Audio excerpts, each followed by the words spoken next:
event, that is release of a Kural, a newsletter and coffee table book, and launching of Department of English, Facebook, Instagram and YouTube.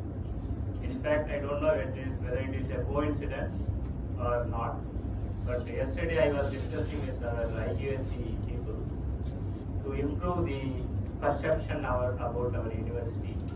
What are the different things we have to do? So maybe HODs may be knowing about this.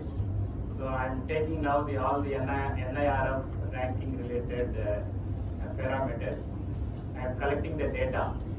So how to improve the number of PhD students, how to improve the number of research scholars awarded per year, how to improve the number of students in the campus.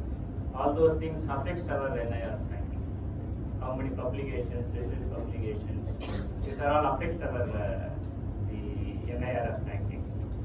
This is it is our performance, but the 40% goes to the perception. The perception means other stakeholders, other university or other public, whoever is related to us, how they perceive, how they have the perception about us. That if you do drums inside our university, it will not reach others. So that is why I thought discuss with our section people to advise all the faculty members and department go for the percentage like Facebook, Instagram, YouTube for your department, and then tell your whatever the achievements you are doing. So the rare combination here is this our universities. Whatever we do here, the public do not know here. And maybe you also go out, you can see there is no proper forum to express or tell what is going on in our department. And we don't have any open day also for our university. Even if it is there, very few people can come and take what is going on here. Actually, the students who are all our real ambassadors to tell about what is going on in our university and tell whether good or bad, you are the real ambassadors for our university. So in that angle, only yesterday I was discussing with them. Today I saw this is your opening. This is a good initiative because I don't know whether how many of you understand what is the difference between the science and humanities. Can anyone say? This is very basic. You are in the humanities, Dean is here, and you are in part of humanities. What is the real difference of the humanities and science? But when I am from science background, but I could see your faces, you are not looks like the humanities students. You are very serious, grim face. This is not the typical humanities students. See, I will give you a very good example. What is the value of Avogadro number? You might have studied the value of Avogadro number in plus 2, correct? If you have selected the chemistry or any physics, what is the value of Avogadro number? You know? Anybody know about the value of Avogadro number? It is defined. Do you have any debate on this? Can you have any debate on this? No, nothing. Nothing is there to debate. It is defined. That is a fact. We in science, we are finding the fact. So there you have a grim face. Every student has to do research and then generate data and then take average, all those things. But what is which is good? Whether the communism is good or democracy is good? Which is good? Democracy is good, no? It depends. That is the difference between humanities and science. You can argue, you can debate, you can put, nothing is, no fact here. That is humanities. Whether the Western dress is good, whether the cultural dress is good, which is correct. No, nothing, no fact here. That is humanities. So I will have my own opinion, you will have your own opinion. Let us stay together, study here. This is very important difference. I think you should understand this. In English, whatever you study also, it is comes under humanities. You will have different opinion. There is nothing is finalized here in humanities. That's why it is separately. It is I don't know whether humanities teachers are there. I think I am telling it correctly. This is one thing. Then second thing is, what is the meaning of university? Why we name it as university? Anyone know about this? Because these are the problems. Even when I enter into my class, when I teach organic chemistry for master course students, when I ask why we name organic chemistry, nobody could able to say. They don't know basic what they are doing, why they are doing. They just go through the syllabus and finalize and give degree and go. But this is not the correct way. At masters, you are going to be a master, correct? So you should know why you are studying in humanities, what you are going to study this. In that angle, I am asking you, what is the meaning of university?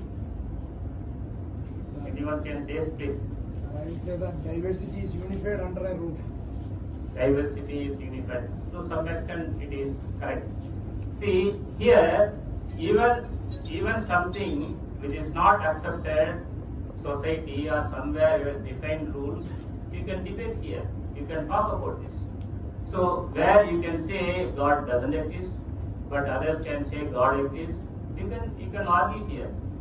But even in a society where the no God exists, in the university, in a nation where the nation says that God doesn't exist, inside the university you can debate on yes, God exists. But this is the campus where it belongs to the universe. It doesn't belong to any country at all. That is the meaning of university. So where you are staying, where you are studying, you are a universe, you are a human in this universe. That's why whenever anything happens at the university, even the police cannot enter. They have to get the permission from the university authorities. Why? We can say sometimes we can fight each other also here. We can say yes, we are testing here. We can say this. No person can say this. So that is the freedom we have. When you have come to humanities, when you come to university, this is the freedom you have. So why I am bringing all this to your notice is you should know what you are doing, what subject you are studying. So you don't need to be very at this stage, just like an officer coming and going. You have to explore all those things. What are the difference? You can question the unquestioned. Everything you can debate in this field. In that way, you are all lucky. You don't have that freedom to do in chemistry. Right? So anyway, these are the certain points. And another thing is, I am happy to see Mr. Puduvai Elaveni here, because recently you would have seen there is a notice. I only told them to put it in the e-circular. The professor of practice. Have you seen? Anyone has seen? A note circular related to professor of practice. Yes, So NEP, through NEP, UGC has come out with the proposal where, suppose, for example, in this case, you have a renowned photographer and writer. You may not have the PhD, but still, if you feel he will be very useful to you, you can hire him now. You can tell him, and then he can take the class now. So whereas in present existing the selection of faculty members, so we can't hire a person without a PhD. Whereas maybe you need a person how to write a poem. You may not know. The teacher also may not know. He may not be interested in writing a poem.